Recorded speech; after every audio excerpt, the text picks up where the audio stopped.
ധനുഷേ, കഴിഞ്ഞ ദിവസം ഈ തലസ്ഥാനത്തെ ഡിവൈഎഫ്ഐയുടെ പ്രവർത്തകരെല്ലാം കൂടെ കൊടിയും വടിയുമായിട്ടൊക്കെ വലിയൊരു സംഘം ആവേശത്തോടെ റെയിൽവേ സ്റ്റേഷനിലെ തിരുവനന്തപുരം തമ്പാനൂർ റെയിൽവേ സ്റ്റേഷനിലേക്ക് പാഞ്ഞെടുത്തു.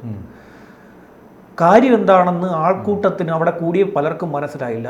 പിന്നീട് ഈ ഷിജു ഖാൻ ഉണ്ടായിരുന്നു, ഇവരുടെ നേതാവുണ്ടല്ലോ, അദ്ദേഹം പോയിരുന്നു വലിയ വെല്ലുവിളിയൊക്കെ നടത്തി. ഇയാൾ ഇപ്പോഴും ശിശുക്ഷേമ സമിതിയിലുണ്ടോ? ഷിജു ഖാൻ അറിയില്ല, അത് നമുക്ക് നോക്കാം.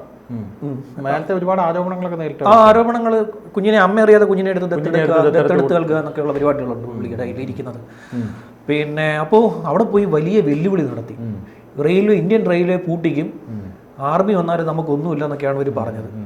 കാരണമായിട്ട് ഇന്നലെ കഴിഞ്ഞ ദിവസം മാർച്ച് നടത്താനുള്ള കാരണം പറഞ്ഞത് പിന്നെ അവർക്ക് ജോയിയുടെ മരണവുമായി ബന്ധപ്പെട്ടാണ്.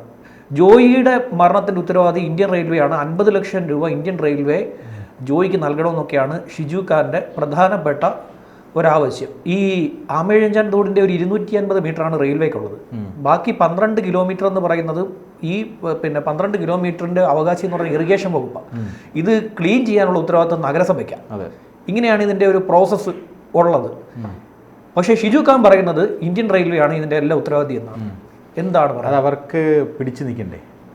അവർക്കിപ്പോൾ ഇത്രയും വലിയൊരു വിഷയമുണ്ടായി. ഇത് മാത്രമല്ല, ഇപ്പോൾ ജോയിയുടെ വിഷയമുണ്ടായി, അതിന് പുറമെ ലിഫ്റ്റിൽ ഒരാൾ കുടുങ്ങുന്ന വിഷയമുണ്ടായി, രാജേന്ദ്രൻ നായർ എന്ന് പറഞ്ഞ ഒരാൾ ലിഫ്റ്റിൽ കുടുങ്ങുന്ന ഒരു വിഷയമുണ്ടായി. ഇപ്പോഴും ആരോഗ്യ വകുപ്പുമായിട്ട് ബന്ധപ്പെട്ട വിഷയങ്ങൾ സജീവമായിട്ട് വിഷയങ്ങളായി തന്നെ നിലനിൽക്കുന്ന ഒരു സാഹചര്യം ഉണ്ടായിട്ടുണ്ട്. അപ്പോൾ ഈ സാഹചര്യത്തിൽ ഇവർക്ക് വേറെ വഴിയില്ല. ഇനിയിപ്പോൾ ഒരു നിവൃത്തിയില്ലാത്തൊരു സാഹചര്യത്തിൽ ഇനിയിപ്പോൾ എന്തെങ്കിലും ഒരു ഷോ ഓഫ് കാണിക്കണം എന്നുള്ള രീതിയിൽ അവിടെ ചെന്ന് പറഞ്ഞ കാര്യങ്ങളൊക്കെ ഭയങ്കര കോമഡിയാണ്.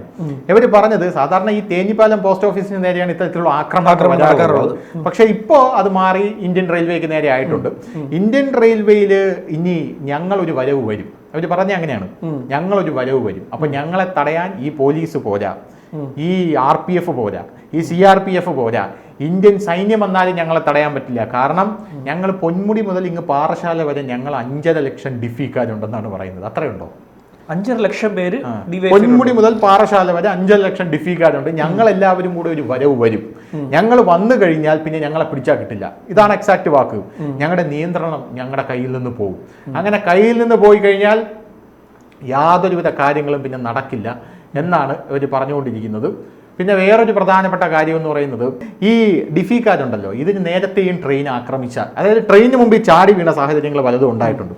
CAA NRCയുടെ സമയത്ത്, പൗരത്വ നിയമ ഭേദഗതിയുടെ സമയത്ത് കേന്ദ്ര സർക്കാരിനെതിരെ പ്രതിഷേധം എന്ന് പറഞ്ഞ് ഇവിടെയുള്ള സകല ട്രെയിനുകളുടെ മുമ്പിൽ, ഇവിടെ ആലപ്പുഴയിലൊക്കെ ട്രെയിനുകളുടെ മുമ്പിൽ ചാടി വീണ് കൊടി കുത്തി ട്രെയിന് തടഞ്ഞ സാഹചര്യം ഉണ്ടായിട്ടുണ്ട്. ആ സമയത്തൊക്കെ പോലീസ് കേസെടുത്തിട്ടുണ്ട്. RPF കേസെടുത്തു. റെയിൽവേ ആയിട്ടാണ് കേസ് പറയുന്നത്. അതെ, കേസെടുത്തു. ആ കേസെടുത്ത സാഹചര്യത്തിൽ നമ്മുടെ പിണറായി സർക്കാരിനെ സമീപിച്ചു. ഞങ്ങൾക്കെതിരെ സഖാവെ കേസെടുത്തു എന്ന് പറഞ്ഞ് സമീപിച്ചു. പക്ഷെ സഖാവിന് എന്ത് ചെയ്യാൻ പറ്റും? സഖാവ് കൂടിപ്പോയ ഒരു പ്രമേയം പാസ്സാക്കുമല്ലാതെ സഖാവിന് ഈ കാര്യത്തിൽ യാതൊന്നും ചെയ്യാനുള്ള ഒരു ഹോൾഡും ഇല്ല എന്നുള്ള കാര്യം അവർ മനസ്സിലാക്കണ്ടേ. ഈ റെയിൽവേക്കെതിരെയും പട്ടാളത്തിനെതിരെയൊക്കെ പറയുമ്പോൾ ഉണ്ടല്ലോ, ഇവരൊക്കെ എത്ര വലിയ എൻറ്റിറ്റി ആണെന്ന് മനസ്സിലാക്കണ്ടേ. ഇപ്പോൾ പിണറായി വിജയൻ എന്ന് പറഞ്ഞാൽ ഈ പടവലങ്ങ പോലെ ഇരിക്കുന്ന ഒരു സംസ്ഥാനത്തിന്റെ ഒരു മുഖ്യമന്ത്രിയാണ്. കയ്യിലത്ര പവറൊന്നും ഇല്ല എന്നവർ മനസ്സിലാക്കണം. പക്ഷെ അങ്ങനെയല്ല ഇന്ത്യൻ ആർമിയുടെ കൂടെ കളിക്കുമ്പോഴും ഇന്ത്യൻ റെയിൽവേയുടെ കൂടെ കളിക്കുമ്പോഴും എന്നവർ മനസ്സിലാക്കണം. വലിയ കേസാണ്. പിന്നെ പിടിച്ചുകൊണ്ട് ഇട്ട് കഴിഞ്ഞാൽ പിന്നെ തീഹാറിലാണോ നാസിക്കിലാണോ എവിടെയാണ് പോകുന്നതെന്ന് അറിയാൻ തന്നെ നമുക്ക് കുറെ നാളെടുക്കും. ഇപ്പൊ നമ്മുടെ റൌഫിനെയൊക്കെ കണ്ടില്ല, റൌഫിക്ക് ഇപ്പൊ എവിടെയാണെന്ന് യാതൊരു അതറിയില്ല. റൌഫിക്ക് ഇപ്പൊ എവിടെയാണെന്ന് ഇക്ക എവിടെയോ പോയതുപോലെയാണ് ഇവര് ഈ സാഹചര്യം പറയുന്നത്. ഇതിൽ വേറൊരു പ്രധാനപ്പെട്ട കാര്യം നമുക്ക് എടുത്ത് പറയണം. നമ്മുടെ സംസ്ഥാനം, നമുക്ക് 3 ലിസ്റ്റ് ഉണ്ട്, അറിയാലോ. സംസ്ഥാന, state list, union list, concurrent list, 3 list. ഈ സ്റ്റേറ്റ് ലിസ്റ്റിൽ പെടുന്ന സാധനങ്ങളാണ് ഈ ഇറിഗേഷൻ, സ്യൂവേജ്, അത്തരത്തിലുള്ള സംഭവങ്ങളൊക്കെ ഇതിനകത്ത് പെടുന്ന സാധനങ്ങളാണ്. അപ്പോൾ ആ സ്റ്റേറ്റ് ലിസ്റ്റിൽ കൃത്യമായിട്ട് പറഞ്ഞിട്ടുണ്ട്, ഈ ഡ്രെയിനേജ് അടക്കമുള്ള കാര്യങ്ങളിൽ കൃത്യമായിട്ടുള്ള നിലപാടും തീരുമാനങ്ങളും നിങ്ങൾക്ക് എടുക്കാം. ആർക്ക്? സ്റ്റേറ്റിന് എടുക്കാം. അതിൽ യാതൊരുവിധ പ്രശ്നവുമില്ല. സ്റ്റേറ്റിൽ അത് കൃത്യമായിട്ട് അതിനുള്ള തീരുമാനങ്ങൾ എടുക്കാമെന്ന് സ്റ്റേറ്റ് ലിസ്റ്റിൽ പറയുന്നുണ്ട്. യൂണിയൻ ലിസ്റ്റിൽ പെടുന്ന ഒരു കാര്യമില്ല. യൂണിയൻ ലിസ്റ്റിൽ പെടുന്ന കാര്യമാണ് ഈ CAA NRC എന്ന് പറയുന്ന കാര്യങ്ങൾ. ഇവർക്ക് കൂടുതലും യൂണിയൻ ലിസ്റ്റിൽ പെടുന്ന കാര്യങ്ങളിൽ കൈകടത്താനാണ് ഏറ്റവും കൂടുതൽ താല്പര്യം. അതുകൊണ്ടാണ് ഇവിടെ പൗരത്വ ഭേദഗതി നടപ്പിലാക്കില്ല, UAPA നടപ്പിലാക്കില്ല എന്നൊക്കെ പറഞ്ഞുകൊണ്ടിരിക്കുന്നത്. അതിലൊന്നും ഇവർക്ക് യാതൊന്നും ചെയ്യാനില്ല. ആളുകളെ പറഞ്ഞു പറ്റിക്കുക എന്നുള്ളത് ഇതിനൊരു വലിയ ഇര ആരാന്നറിയാമോ? നമ്മുടെ കേസരിയുടെ അവിടുത്തെ ഒരു പോസ്റ്റ് ഓഫീസ്. ആ പോസ്റ്റ് ഓഫീസ് വലിയൊരു എന്ത് പ്രശ്നം ഉണ്ടായാലും അവിടെ പോയി സമരം ചെയ്യും. സ്ഥിരമായിട്ട് അവിടെ പോയി പ്രശ്നങ്ങളുണ്ട്. ഇവിടെ PMGയിലെ പോസ്റ്റ് ഓഫീസ്, PMGയിലുണ്ട്. PMGയിലെ പോസ്റ്റ് ഓഫീസ്, പോസ്റ്റ് മാസ്റ്റർ ജനറലിന്റെ ഓഫീസാണത്. അവിടെ പോയി അങ്ങ് സമരം ചെയ്യുകയാണ്. കേന്ദ്ര സർക്കാരിന്റെ ഏതെങ്കിലും ഓഫീസുകൾ ഉണ്ടെങ്കിൽ സമരം ചെയ്യുക എന്ന് പറഞ്ഞാൽ ഈ ആമസോണിനെ സംരക്ഷിക്കാൻ വേണ്ടി, മഴക്കാടിനെ സംരക്ഷിക്കാൻ വേണ്ടി ഡൽഹിയിൽ പോയി 4 പ്ലക്കാർഡ് പിടിച്ചു നിന്നില്ലേ, ജനങ്ങളെ അറിയിക്കുക. കൈരളി ദേശാഭിമാനി വന്നൊന്ന് എന്ത് ചെയ്യുക, കവർ ചെയ്യുക. അതിന്റെ കൂട്ടത്തിൽ ഇത്തരത്തിലുള്ള വാവിട്ട വാക്കുകൾ കൂടെ ആയി പോകുമ്പോഴാണ് ഇത് ട്രോളായിട്ട് മാറുന്നത്. മൊത്തം ട്രോളാണ്. നമ്മുടെ മേറമ്മ എന്ന് കരഞ്ഞപ്പം ഭയങ്കര ട്രോളായിരുന്നു, മുട്ടൻ ട്രോളായിരുന്നില്ലേ. സാധാരണ ഒരു വ്യക്തി കരയുമ്പോൾ തൊട്ടടുത്തുനിന്ന് ഒരാൾ ചിരിക്കും. അത് പിന്നെ ബിന്ദു മെമ്പറായിരുന്നു, അവരുടെ മെമ്പറാ ബിന്ദു, അതറിയില്ലേ?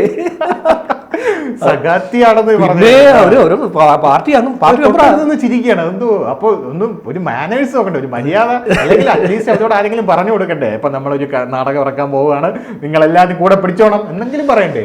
അതുപോലും പറയാതെ മേയർ നിന്ന് കരയുന്നു, കൂടെ ഇവരെ അടുത്ത് നിന്ന് മേയറുടെ മുഖത്ത് നോക്കി ചിരിക്കുക. പിന്നെ ആ വീഡിയോ സോഷ്യൽ മീഡിയയിൽ ഇവർക്ക് വലിയ ഡാമേജ് ഉണ്ടാക്കിയിട്ടുണ്ട്, ഭയങ്കരമായിട്ട് ഡാമേജ് ഉണ്ടാക്കിയിട്ടുണ്ട്. അപ്പൊ അങ്ങനെ ആ കാര്യങ്ങൾ മുന്നോട്ട് പോകുന്നു. അപ്പൊ ഈ ഷിജു ഖാന്റെ വേറൊരു കാര്യം ഞാൻ പറഞ്ഞുതരാം.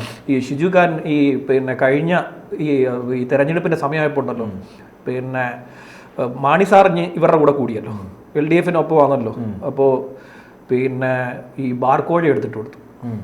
ഷിജു ഖാൻ പറഞ്ഞു UDFന്റെ സമയത്ത് വലിയ അഴിമതി നടത്തി ബാർ തുറക്കാനും പൂട്ടാനും രണ്ടിനും കോഴ വാങ്ങിയിട്ടുണ്ടെന്ന് പറഞ്ഞു. ചാനൽ ചർച്ച ചെയ്ത് അതെടുത്തിട്ട് അലക്കി കളഞ്ഞു. അവര് ഇവരുടെ കൂടെ വന്ന ആളെയാണ്. ഇവരിപ്പോ മനസ്സിലാക്കണം, അയാളിപ്പോ നമ്മുടെ കൂടെയാണ്, നമ്മളത് എടുത്തിടാൻ പാടില്ല എന്ന് പുള്ളി മനസ്സിലാക്കിയിട്ടുള്ള പല മണ്ടത്തരങ്ങൾ ഇവര് കാണിക്കുന്നതാണ്. അതുപോലെ ഇന്തിഫാദ ഉണ്ടല്ലോ, ഇന്തിഫാദ എന്നല്ലായിരുന്നോ?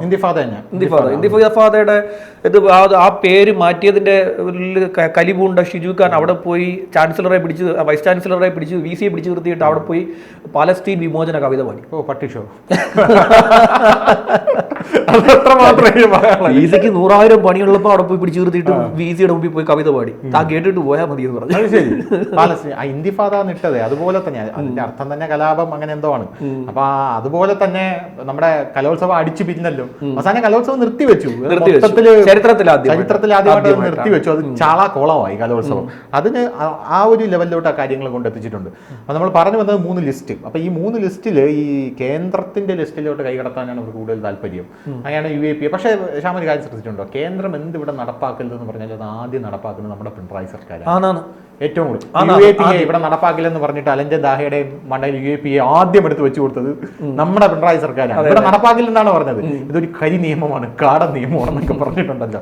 നോക്കിയപ്പോ അലഞ്ചൻ ദാഹയും ജയിലിൽ കിടക്കണം. എന്താ UAP ചുമത്തിയാത്തിട്ടതാണ്, വ്യാപകമായിട്ട് എടുത്തിട്ടുണ്ട്. അതുപോലെ തന്നെയാണ് CA NRC. ഇവിടെ കരുതൽ തടങ്കൽ, ഇവിടെ മറ്റേ ഡിറ്റൻഷൻ സെന്റർ പണിയില്ല എന്ന് പറഞ്ഞിട്ട് ആസാമിൽ ഹിമന്ത് ബിശ്വ ശർമ്മ പണിതതിനു ശേഷം ഇവിടെയാണ് മുഖ്യമന്ത്രി, രണ്ടാമത്തെ മുഖ്യമന്ത്രി നമ്മൾ ഉടനെ പണിതു. പിണറായി കരുതൽ കേന്ദ്രം എന്ന് പറഞ്ഞ് ഡിറ്റൻഷൻ സെന്റർ ഇവിടെ പണിതിട്ടുണ്ടായിരുന്നു. അങ്ങനെ എന്തൊക്കെ ചെയ്യലെന്നോ അവർക്ക് അതിലാണ് താല്പര്യം. കാരണം അവിടെയുള്ള കാര്യങ്ങൾ കൃത്യമായിട്ട് നടക്കുന്നതുകൊണ്ട് അതിന്റെ ക്രെഡിറ്റ് അടിച്ചെടുക്കാനായിട്ട് പോയി കഴിഞ്ഞാൽ കാര്യം നടക്കും. പക്ഷേ ഇവിടെ സ്റ്റേറ്റ് ലിസ്റ്റിലുള്ള കാര്യങ്ങൾ അവർ കൃത്യമായിട്ട് നടത്തുന്നില്ല. നമ്മുടെ സുയേജ് ആക്ടിൽ കൃത്യമായിട്ട് പറയുന്നുണ്ട്, അതായത് ഒരു ഡ്രെയിനേജ് ഒഴുകുന്ന ഏത് വഴി ഒഴുകിയാലും അതിൻ്റെ ഉത്തരവാദിത്തം മുഴുവൻ നിങ്ങൾക്കാണ്. ഇപ്പം റെയിൽവേയുടെ അടിയിൽ കൂടെ ഈ ആമയിഴഞ്ചാൻ തോട് ഒഴുകുന്നു ഒഴുകുകയാണല്ലോ. അങ്ങനെ ഒഴുകുന്ന ആമയിഴഞ്ചാൻ തോട് നിങ്ങൾക്ക് ക്ലീൻ ചെയ്യണമെങ്കിൽ റെയിൽവേയുടെ അനുമതി നിങ്ങൾക്ക് വേണ്ട എന്നാണ് അതിൽ പറയുന്നത്. നമ്മുടെ ആക്ടിൽ പറയുന്നുണ്ട് കൃത്യമായിട്ട്, ആ അനുമതി വേണ്ട. നിങ്ങൾക്കിനി അനുമതി എടുക്കണമെന്ന് റെയിൽവേ പറഞ്ഞു വന്നിരിക്കട്ടെ, റെയിൽവേ അനുമതി എടുക്കണമെന്നാണ് നിങ്ങളോട് പറയുന്നതെങ്കിൽ നിങ്ങൾ എന്ത് ചെയ്യുക, ഈ കാര്യം നേരെ സർക്കാരിനെ അറിയിക്കുക. ഇത് ഞങ്ങളുടെ സ്റ്റേറ്റ് ലിസ്റ്റിൽ വരുന്ന കാര്യമാണെന്ന് പറയുക. എന്നിട്ട് നിങ്ങളുടെ മുഖ്യമന്ത്രിയായിട്ട് ആലോചിച്ച് നിങ്ങളൊരു തീരുമാനം എടുക്കുക. നിങ്ങളുടെ തീരുമാനം അന്തിമമായിരിക്കും. അതിന് റെയിൽവേയുടെ ആവശ്യമേ ഇല്ല എന്നതിൽ കൃത്യമായിട്ട് വെണ്ടയ്ക്ക അക്ഷരത്തിൽ എഴുതി വെക്കുന്നുണ്ട്. എന്നിട്ടാണ് ഷിജു ഖാനെ പോലുള്ളവർ ജനങ്ങളുടെ കണ്ണി പൊടിയിടാനായിട്ട് റെയിൽവേ സ്റ്റേഷനിൽ പോയിട്ട് ഈ പട്ടി ഷോ കാണിക്കുന്നത്. റെയിൽവേ സ്റ്റേഷനിൽ പോയിട്ട് ഷിജു ഖാൻ പറയുന്നത്, ഞങ്ങൾ ഇന്ത്യൻ ആർമിയെ ഞങ്ങൾക്ക് പേടിയില്ല. ഇതാണ് അടുത്ത സംഭവം കേട്ടോ. ഈ ഇന്ത്യൻ ആർമിക്ക് നേരെ ഇവർ കോരി ചൊല്ലിയുന്ന അധിക്ഷേപം ചില്ലറയൊന്നുമല്ല. ഒരു ദിവസം ഇന്ത്യൻ ആർമിക്ക് ഇവരെ കയ്യിൽ കിട്ടും. ഈ DYFIക്കാർ, ഞങ്ങൾ 5.5 ലക്ഷം വരുന്ന ആൾക്കാർ DYFIക്കാർ ഇന്ത്യൻ ആർമി വന്നു കഴിഞ്ഞാലും ഞങ്ങളെ തടയാൻ കഴിയില്ല. ഞങ്ങളുടെ കൺട്രോൾ വിട്ടു പോകുന്നു. ഇന്ത്യൻ ആർമി ആര് വന്നാലും ഞങ്ങളെ നിയന്ത്രിക്കാൻ പറ്റില്ല, കൺട്രോൾ വിട്ടു പോകുന്നു. വെറുതെ ചുമ്മാ ഷിജു ഖാനെ വിളിച്ച പാങ്ങോട് മിലിറ്ററി ക്യാമ്പിൽ കൊണ്ട് നിർത്തിക്കൊണ്ടു. പാങ്ങോട് മിലിറ്ററി ക്യാമ്പിൽ കൊണ്ട് അവരുടെ അതിനകത്ത് കയറി കഴിഞ്ഞാണല്ലോ, അവരുടെ ഏരിയയിൽ കയറി കഴിഞ്ഞാൽ അവിടെ വണ്ടി നിർത്താൻ അവരുടെ തീരുമാനമാണ്. നമുക്ക് വണ്ടി നിർത്തണമെങ്കിൽ അവരുടെ അനുമതി വേണം. അതെ അതെ. വണ്ടി നിർത്തിടാൻ പോലും അവർ സമ്മതിക്കില്ല. അല്ല, ഇതിൽ ഏറ്റവും കൂടുതൽ പെട്ടുപോയത് നമ്മുടെ മേയറാണ്. അപ്പോൾ എങ്ങനെയെങ്കിലും രക്ഷിച്ചെടുക്കണ്ടേ? അന്ത്യശാസനം കൊടുത്തിരിക്കുകയാണ് CPM. ഇനി അവസാനം ലാസ്റ്റ് വാർണിംഗ് ആണ് ഇനി എന്ന് പറഞ്ഞു കൊടുത്ത ശേഷമാണ് ഈ ജോയിയുടെ കേസ് വന്നിരിക്കുന്നത്. അപ്പോൾ അത് ജനങ്ങൾക്കിടയിലും വലിയ രീതിയിലുള്ള എന്താണ്, ഒന്നാമത് തകർന്നടി നിൽക്കുകയാണ്. അപ്പോൾ ജനങ്ങൾക്കിടയിലും വലിയ രീതിയിലുള്ള പ്രശ്നം സൃഷ്ടിച്ചു. അവര് നിയമത്ത് മത്സരിക്കാനുള്ള താല്പര്യത്തിലാണ് ഇത്രയും കാലം ഇങ്ങനെ മുന്നോട്ട് പോയിക്കൊണ്ടിരുന്നത്. ഇനിയിപ്പോൾ നിയമത്ത് സീറ്റ് അവർക്ക് കിട്ടത്തില്ല. ഭർത്താവിന്റെ സീറ്റ് പോലും ബാലുശ്ശേരി MLA ആണല്ലോ, ആ സീറ്റ് പോലും ഇനി രണ്ടാമത് കിട്ടുമോ എന്നുള്ള സംശയമാണ്. അങ്ങനെയുള്ള രീതിയിലാണ് മുന്നോട്ട് പോയിക്കൊണ്ടിരിക്കുന്നത്. പിന്നെ ഈ യദുവിന്റെ കേസ് വന്നു, അങ്ങനെ എന്തോരം കേസുകൾ. 21 വയസ്സിൽ മേയറായി എന്ന് പറഞ്ഞ് ഇവരെ പിടിച്ച് കയറ്റിയതിനു ശേഷം വലിയ രീതിയിലുള്ള ആരോപണങ്ങൾ ഇവർ നേരിട്ടു. പോരാത്തതിന് ഇവരുടെ പിന്നിൽ, അതായത് CPM-ന് ഭരിക്കാൻ, CPM-ന്റെ ഉന്നതർക്ക് ഭരിക്കാനായിട്ട് ഇവരെ ജസ്റ്റ് ഒരു റബ്ബർ സ്റ്റാമ്പാക്കി അവിടെ ഇരുത്തുക എന്നുള്ളതാണ് പാർട്ടിക്കകത്ത് നേതാക്കൾ പറഞ്ഞു തുടങ്ങിയിട്ടുണ്ട്. ഇവര് കാശുണ്ടാക്കിയത് ആരോപണം ഉന്നയിച്ചു തുടങ്ങിയിട്ടുണ്ട്. അത് ശരി, ഇവര് കാശുണ്ടാക്കിയിട്ടുണ്ടെന്ന്. സാമ്പത്തികം മെച്ചപ്പെട്ടതാണ് പാർട്ടിക്കാർ തന്നെ പറയുന്നത്. പാർട്ടിക്കകത്ത് തന്നെ. അതുകൊണ്ടൊക്കെ തന്നെയാണ് ഈ മുടവൻമുകൾ വാർഡ് പോലും കയ്യിൽ നിന്ന് പോകുന്ന ഒരു സാഹചര്യം ഉണ്ടായത്. അടുത്ത തദ്ദേശ തെരഞ്ഞെടുപ്പിൽ എന്തായിരിക്കും ഇവരുടെ ഒരു ഗതി എന്ന് പറയുന്നത്? സീറ്റ് കിട്ടത്തില്ല, ഇവർക്ക് കൊടുക്കത്തില്ല. നിയമത്തിൽ ഇവർ മത്സരിക്കാനുള്ള താല്പര്യം ഇതിലാണ്. BJP ജയിക്കും. എട്ടരയ്ക്ക് ഇവര് തോറ്റു. ആദ്യത്തെ വോട്ട് എണ്ണുമ്പോൾ തന്നെ ഇവര് തോറ്റു. മൂന്നാം സ്ഥാനത്തേക്ക് മോളിൽ കയറി വരും. പിന്നെ ഇവരൊരു കാരണവശാൽ ഇനി ആള് ജനം വെറുത്തന്നേ. ജനം വെറുത്ത് എന്തൊക്കെ ഇവർ കാട്ടിക്കൂട്ടിക്കൊണ്ടിരുന്നത്. ഇവിടെ എന്തെല്ലാം പ്രശ്നങ്ങളാണ് ഒപ്പിച്ചു വെച്ചിരിക്കുന്നതെന്നറിയാമോ? അവിടുത്തെ ആ നഗരസഭ മൊത്തം അവർ നശിപ്പിച്ചു. നഗരസഭ മുഴുവൻ നശിപ്പിച്ച് ഒരു വഴിക്കാക്കി കൊടുത്തു. ഇപ്പോൾ ഈ ജോയിയുടെ കാര്യത്തിൽ റെയിൽവേയുടെ മുകളിലോട്ട് വെച്ചു കൊടുക്കാനാണ് ഷിജു ഖാനെ ഇറക്കിയിരിക്കുന്നത്. ഇത് മേയറെ രക്ഷിക്കാനാണ് ഷിജു ഖാൻ വന്നിരിക്കുന്നത്. ഇപ്പൊ മേയർ ഓൾറെഡി ഏറിപ്പോയിരിക്കും. മേയറെ ഷിജു ഖാനെ രക്ഷിക്കേണ്ട അവസ്ഥയാണ്. എല്ലാവരെയും ഒരുമിച്ച് രക്ഷിക്കേണ്ട. ഇനി എ റഹീമിനെ കൊണ്ടുവരും. ഇനി റഹീമിനെ സാധാരണ ഈ മേയറെ രക്ഷിക്കുക എപ്പോഴും റഹീമണ്ണനാണ് ചാടി വരുന്നത്. പക്ഷെ ഇപ്പൊ റഹീമണ്ണനെ കാണാനില്ല. ഇനി റഹീമണ്ണൻ കൂടെ വന്നാലേ കോറത്തകയും എന്നുകൂടെ പറഞ്ഞു നിർത്താം. ശരി.